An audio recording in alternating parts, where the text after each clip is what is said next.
বাঙালির ১২ মাসে ১৩ পার্বণ। বছর জুড়ে একের পর এক উৎসব লেগেই রয়েছে। মার্চে গেছে দোল, জুলাই মাসে আবার রথযাত্রা, আর তারপরেই বাঙালির সবথেকে বড় উৎসব দুর্গাপুজো। আর কয়েকদিন পরেই বর্ষার কালো মেঘ কেটে উকি মারবে শরতের আকাশ, ঘুম ভাঙাবে শিউলি ফুলের গন্ধ, কাশফুলের শাড়ি, শুরু হবে প্যান্ডেল বাঁধার কাজ, কুমোরটুলির ব্যস্ততা থেকে শুরু করে উমার আগমন, আর তারপরেই 5 দিন কেটে যাবে হইচই করে, যার জন্য এক বছরের অপেক্ষায় থাকে সব বাঙালিরা।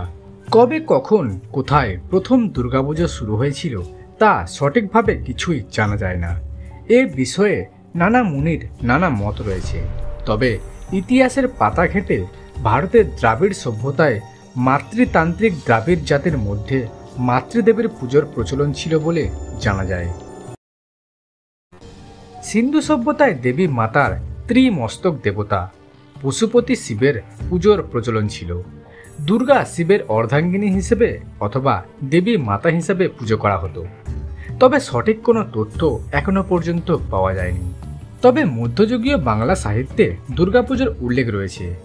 11 শতকে মৈথালি কবি বিদ্যাপতি দুর্গভক্তি তরঙ্গিনীতে দুর্গার বন্দনা পাওয়া যায়। 1610 সালে কলকাতার বারিশায় রায়চৌধুরীর পরিবার প্রথম দুর্গাপুজোর আয়োজন করেছিল বলে উল্লেখ পাওয়া যায়। পলাশির যুদ্ধে জয়লাভের জন্য 1757 সালে কলকাতার শোভাবাজার রাজবাড়িতে রাজা নবকৃষ্ণদেব লর্ড ক্লাইভের সম্মানে দুর্গাপুজোর মাধ্যমে বিজয় উৎসবের আয়োজন করেছিলেন। ব্রিটিশ বাংলায় এই পুজো ধীরে ধীরে বৃদ্ধি পায়। ভারতের স্বাধীনতা আন্দোলনে দুর্গাপুজো স্বাধীনতার প্রতীক হিসেবে জাগ্রত হয়। 20 শতাব্দীর প্রথমে এই পুজো ঐতিহ্যবাহী বারোয়ারি হিসেবে জনপ্রিয়তা লাভ করে, আর স্বাধীনতার পর এই পুজো পৃথিবীর অন্যতম প্রধান উৎসবের মর্যাদাও পেয়েছিল। ব্রহ্মার পরামর্শে রাম শরৎকালে পার্বতীর দুর্গতি নাশিনী রূপেণ বোধন, চণ্ডীপাঠ ও মহাপূজার আয়োজন করেন। তারপর সন্ধ্যায় বোধন, আমন্ত্রণ ও আধিবাস করেন। মহাসপ্তমী, মহা অষ্টমী ও সন্ধি পূজার পরেও দুর্গার আবির্ভাব না ঘটায় রাম 108টি নীল পদ্ম দিয়ে মহানবমী পুজোর পরিকল্পনা করেন। বছরের নতুন পঞ্জিকা বা ক্যালেন্ডার হাতে পেলেই বাঙালিরা যেই দিনগুলিতে সবার আগে চোখ বোলায় তার মধ্যে দুর্গাপুজো হলো অন্যতম। উৎসবপ্রেমী বাঙালির সবথেকে বড় পার্বণ এই দুর্গাপুজো। পশ্চিমবঙ্গ তো বটেই, এমনকি গোটা বিশ্বের বাঙালিরা জাঁকজমকপূর্ণ উদযাপন করেন এই উৎসবের। আসাম, ত্রিপুরা, উড়িষ্যা এবং বিহার, ঝাড়খণ্ডেও ব্যাপক উৎসাহ এবং উদ্দীপনার সঙ্গে পালিত হয় দুর্গাপুজো। দেবী দুর্গা মহিষাসুরকে বধ করেছিলেন। এই জন্যই বিশ্বাস করা হয় যে এই উৎসব খারাপ শক্তির বিনাশ করে শুভ শক্তির বিজয় ঘটায়।